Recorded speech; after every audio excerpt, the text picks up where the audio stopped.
Naam, tukiendelea kusherehekea Eid al-Fitr, tuendelee kuhabarika pia. Na sasa tutazame taarifa hii ambapo Rais wa Jamhuri ya Muungano wa Tanzania Daktari Samia Suluhu Hassan amesisitiza viongozi wa dini kuzidi kudumisha amani kwa kutoa mafundisho yanayohimiza kulinda amani ya nchi katika kipindi hiki tukielekea uchaguzi mkuu wa mwaka 2025. Hii ni ripoti ya Haruna Mabai ikieleza zaidi.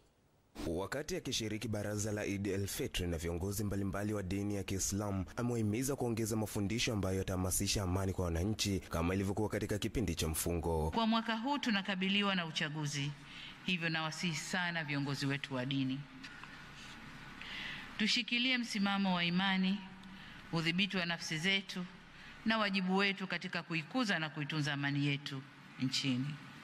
Alikadhalika niwaombe katika madhehebu na makundi yenu mbalimbali muweze kuwadhibiti wale wachache miongoni mwenu walio na mwelekeo wa kuhubiri na kupandikiza chuki kwa wananchi dhidi ya serikali yao. Wakati akimpongeza mufti mkuu na viongozi wengine wa dini ya Kiislamu, amewataka kuendelea kuboresha huduma za kuwapeleka mahujaji kila mwaka ili kuongeza kiwango cha Watanzania wengi kwenda kuhiji. Mheshimiwa Mufti na viongozi wa dini, nikupongeze wewe binafsi Mheshimiwa Mufti na watendaji wote wa BAKWATA kwa kazi kubwa na kazi nzuri ya kupeleka mahujaji kule Maka kila mwaka. Kwa miaka mingi mmeweza kuwasafirisha, kuwahudumia na kuwarejesha salama mahujaji wetu hapa nyumbani. Niwatie moyo kwa muendelee kuimarisha huduma zenu ili zivutie watu wengi zaidi kwenda kufanya hija wakiambatana na BAKWATA, au BAKWATA kubakia kuwa taasisi pendwa kwa wale wanaotaka kwenda hija. Kwa upande wake, mkuu wa mkoa wa Dar es Salaam Albert Chalamila ameeleza kuwa katika kudumisha amani, nguvu kubwa imekuwa ni kutoa elimu kwa wananchi juu ya umuhimu wa amani. Msiogope kuja kuwekeza Tanzania na wala msiogope kuja kuwekeza Dar es Salaam.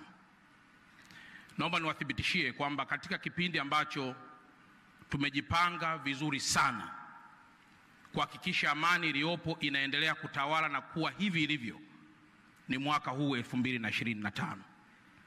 Lakini msingi wetu mkubwa sio tu vyombo vya dola, hapana.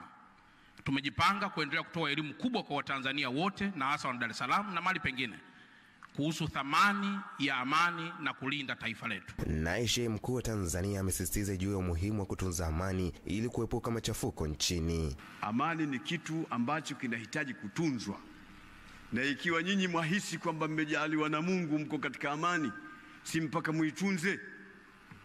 Kama hamuitunzi, amani itachafuka. Baraza Kuu la Waislamu Tanzania BAKWATA lilitangaza kuandama kwa mwezi jana Jumapili Machi 30 mwaka 2025, hivyo Eid al-Fitr imefanyika leo.